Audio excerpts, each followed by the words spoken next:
Big-name donors have poured lots of cash into a Dallas nonprofit even after the IRS stripped its tax-exempt status, which, to our knowledge, the donors were not aware of. But tonight, we're going into detail on how this all happened and why it all leads to just one man who is still, for some reason, refusing to turn over the keys to the organization. Here we are again. It's another twist on an I-Team investigation. We first brought you back in January. Andrea Lucia back, and a significant update for us tonight. Yeah, this all centers on Hunger Busters, a nonprofit in West Dallas that made and delivered at one point thousands of brown bag meals to low-income elementary students. Our earlier reporting uncovered, though, it hasn't done that in at least a year. And now we've learned another way donors may have been misled.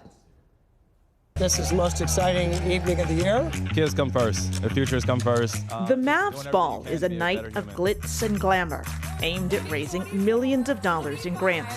Dallas Mavericks! But only for charities with 501c3 status. Howdy, folks. It's the same rule for the State Fair's Community Giving Program, which handed out more than $650,000 in grants last year.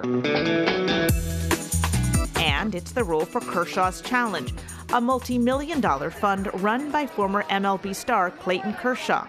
Despite those rules, the I-Team has learned that all three organizations gave large donations to Hunger Busters in 2025, even though it had been at least a year since the charity delivered any meals to students, and 3 years since it filed required financial forms with the IRS. You're supposed to file it every year. Dr. Elizabeth Searing is an associate professor at UT Dallas who specializes in nonprofit management.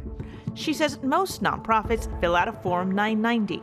The purpose of the 990 is really for transparency and accountability. It's got financial information, it's got governance information. If you don't file it for 3 years in a row, then you are automatically stripped of nonprofit status. That's what happened to Hunger Busters. According to the IRS website, the agency revoked its nonprofit status on May 15, 2025. That would have affected every fundraiser held and every donation collected after that date. This is a big deal. This is a big deal. Your tax-exempt status is one of your most precious assets as a nonprofit organization. If you don't have it as a charity, then not only do you need to be paying taxes on the revenues that you bring in, but the people that donate to you, it's just like they're giving money to Kroger. They're not giving money to a tax-exempt entity anymore, so they can't write it off on their taxes. The IRS didn't announce the nonprofit status had been stripped until February of this year, 10 months after the revocation.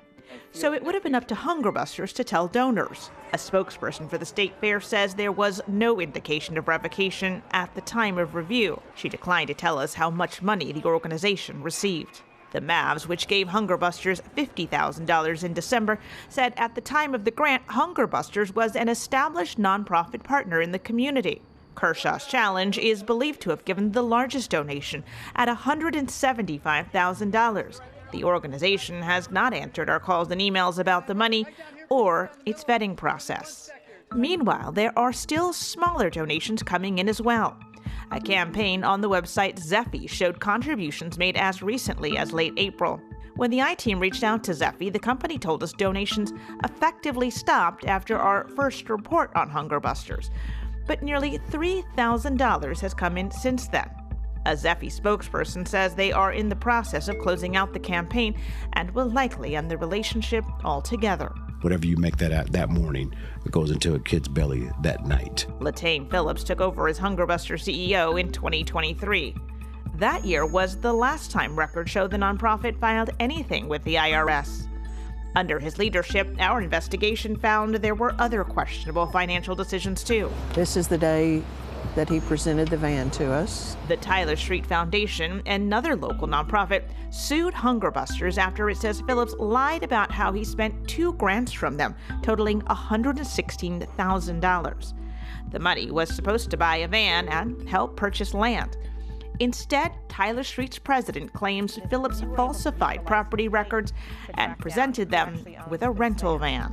It's owned by Enterprise Rentals out of Irving.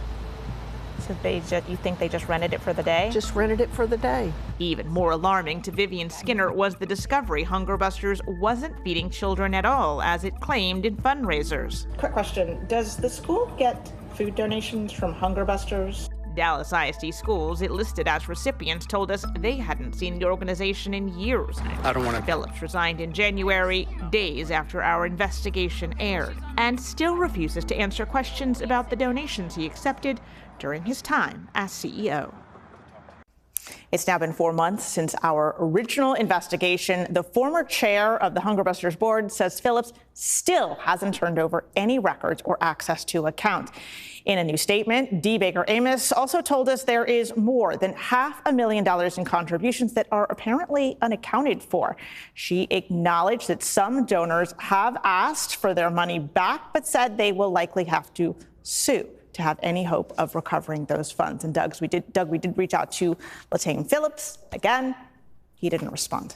Simple question, and I'm standing here shaking my head like after the very first report that you aired months ago. Head shaker again. What is happening with Hunger Busters right now? What status is it? Yeah, it's really unclear. Hunger Busters the board did name an interim CEO in late January. We haven't been able to reach him since early February, though. Records in the civil lawsuit, meanwhile, show several subpoenas of bank accounts have been filed. And there's apparently also a criminal investigation underway. Dallas police said they forwarded the case to the FBI. The FBI hasn't independently confirmed that to us, but they're not big talkers. Yeah, well, they normally don't do that. All right. Andrea, thanks so much for the update. We appreciate you.